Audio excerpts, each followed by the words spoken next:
and Natasha M., who was an 1101B witness, which is sometimes called a Me Too witness or a prior bad act witness.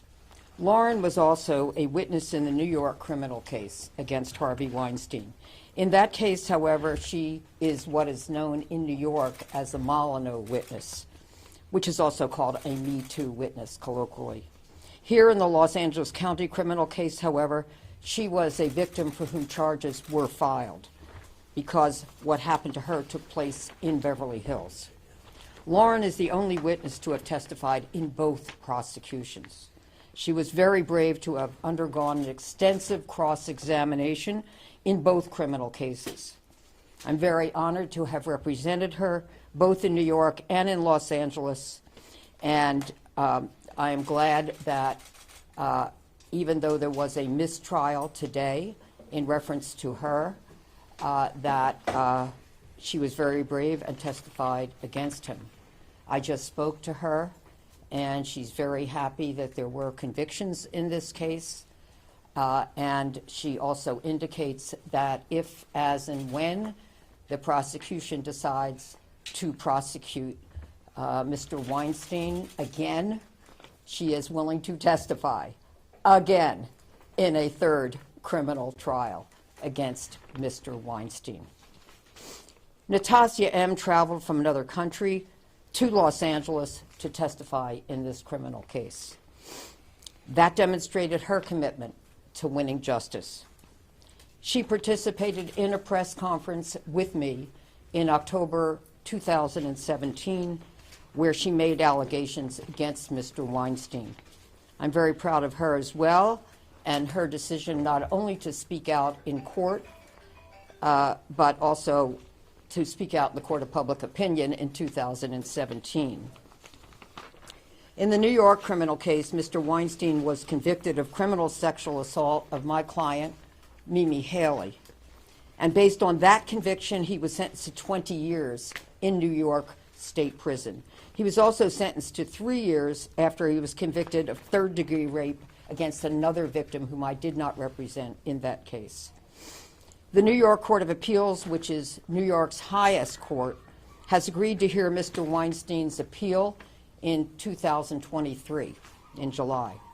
Given that there is now a possibility, although hopefully not a probability, that Mr. Weinstein's convictions in New York could be reversed, the Los Angeles prosecution is very important. Even if the New York conviction remains intact, the women whom Harvey Weinstein victimized in Southern California deserved to have their day in court. And I'm glad that they received that in this criminal case in Los Angeles. Breaking through their fear of what could happen to them if they spoke out against Mr. Weinstein has been a transformative experience for all of those whom I have represented. So I commend all of my clients for their courage and sacrifices to win justice. And I did represent 3 in the New York case as well. They have demonstrated that empowered and courageous women are able to make powerful men accountable for the injustices that they have inflicted on women. We should all be grateful to them for having made this a safer world for all of us. And this is a statement that Lauren Young asked me to read for her right now. My time on the stand finally came, and I'm so grateful that I had the chance to tell the truth about what happened to me back in 2013. I am relieved that Harvey Weinstein has been convicted because he deserves to be punished for the crimes that he committed, and he can no longer use his power to intimidate and sexually assault more women. After the New York City trial, a pandemic, a baby, and this Los Angeles trial, I can finally put this traumatic memory to rest. Reflecting on the past has taken a huge toll on my life. I want to say thank you to everyone that gave me the support I needed to keep my strength with this case. I have tremendous amounts of empathy for the victims of sexual violence, and I'm glad that there is one less monster on the street. Women need to stand up and speak their truth so that they can heal, move on with their lives, and be happy. I am very proud of this stronger version of myself that I have become. Leaving this trial behind is like a huge weight has been lifted, and it allows me to finally live my life with less fear. I am embracing my inner voice, and I will never be silent again. So just to be clear, the charge in reference to Jane Doe number 2, Lauren, was sexual battery. The count on the jury was 10 for conviction and 2 for not convicting. So at this point, it will be for the prosecutor to make that decision as to whether he will retry the count for Lauren Young, and we'll await that decision. I expect that the judge will set a sentencing date, and that will be a time when the victim impact statements can be given, and at that point, I'll have a comment on Jane Doe 5, and if she is permitted to speak, she will speak at that victim impact statement. That'll be up to the judge to allow her or not allow her to speak at the sentencing. So I'll be happy to take any questions, and of course, Natasha M. is also requesting that she be permitted to speak at the sentencing. That'll also be within the discretion of the court to allow her to speak, and we'll see whether Lauren will speak or not. By that time, we'll know whether or not there will be a retrial on the charge in reference to her. Ms. Allred, you said that from the beginning that the reason why these women are putting themselves out there is for closure. Do you think, Lauren, or does she feel like she can get closure without a conviction? I just spoke to her on the phone a couple minutes ago, so I think it's going to have to be something that she's going to think about, but she was 100% committed to testifying again if she is asked to do so. Gloria, you attended both trials. What do you think was different about this case or might have led to the, we had in New York it was a split verdict as well, but it was 2 convictions and 1 acquittal. You had a hung jury here. What, if anything, just from your observations, was different about this trial that might have factored into that? Well, of course, a different jury, different judge, slightly different elements of the law that need to be proven here, different evidence, different prosecutors, different defense team.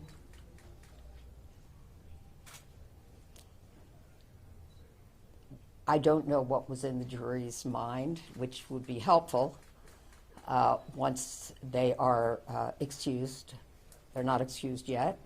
They need to come back tomorrow to be instructed or further factors that they could consider, so, and should consider.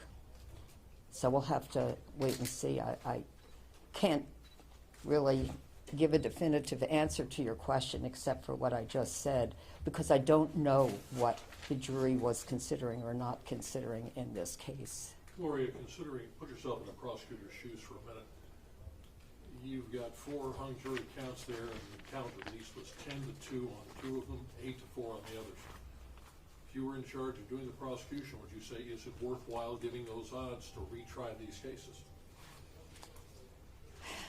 It's a very complex decision. Part of it is whether witnesses or victims, Jane Doe's, for whom there was a mistrial on certain charges, would be willing to testify again. That's a major factor, and I can only speak for my client that she would be, but that's not the complete answer. There are many factors that the prosecutor will have to consider. At this point, I'm not ready to say whether he should or should not. I can only say that my client will be willing to testify. Do you think he's going to be able to make that decision after they talk with the jury members and get a sense from them about what the strengths or problems were in the various charges and why they went 10-2 or 8-4? It's always very, very helpful to talk to jurors after a trial to understand what was in their mind, what caused them indecision, what caused them decision, and, you know, where any issue might have been for any of the jurors. It's very helpful. Of course, it would be a different jury next time, but still very important to poll the jury and interview the juries after, for those who are willing to speak to the prosecutor. And I'm sure the defense would be interested as well in speaking to individual jurors if they will speak to them. I've got to throw this one at you. Given the high-profile nature of this case, given what the attention of the verdict and everything else, and what we're doing now, is a retrial going to be tough? Would it have to be moved out of Los Angeles somewhere else because of the publicity and everything else that's received here? I don't think it would have to be moved out of Los Angeles. I think there was far less coverage actually this time than there was in New York. Quite a bit less coverage in Los Angeles than in New York. Many reasons for that. But in any event, I think venue is not the issue. I think it's a complex decision. We'll see what the higher-ups say, what the district attorney himself says, Gloria, Mr. Gaston, about whether there'll be a retrial. Gloria, what can you say about why they didn't proceed with Jane Doe 5? I can't comment at this time, but I will say if she is permitted to give her victim impact statement at the sentencing, she is committed to doing that and coming here to do that. She's not in California. That's all I can say about where she is. Can you discuss at all the reason she'd be willing to give an impact Can you statement, speak but to the not center? stand, but not take the stand? I'm sorry, I couldn't hear the question. Obviously, you're saying she's willing to testify for an impact statement, but was not willing to testify at trial. I didn't say she was not willing to testify at the trial. That's what you said. But You didn't say she declined to testify. Pardon me? Didn't you say she declined to testify? I never said she declined to testify. I never said why she did not testify. But if, as and when she's permitted to give a victim impact statement, she is committed to coming here to doing just that. Can you speak to any of these aggravating factors that they're going to return and speak about tomorrow? Do you have any sense of what that is in relation to? I don't know what they're going to be speaking about tomorrow. So I can't comment on that. As a lawyer of some of these victims, are you happy with the verdict? Am I happy with the verdict? My client, Lauren Young, is very happy that he was convicted. And she feels that that was justice. So she's thinking of others in addition to herself. Thank you, Gloria. Pardon me? Okay, yes. Thank you very much.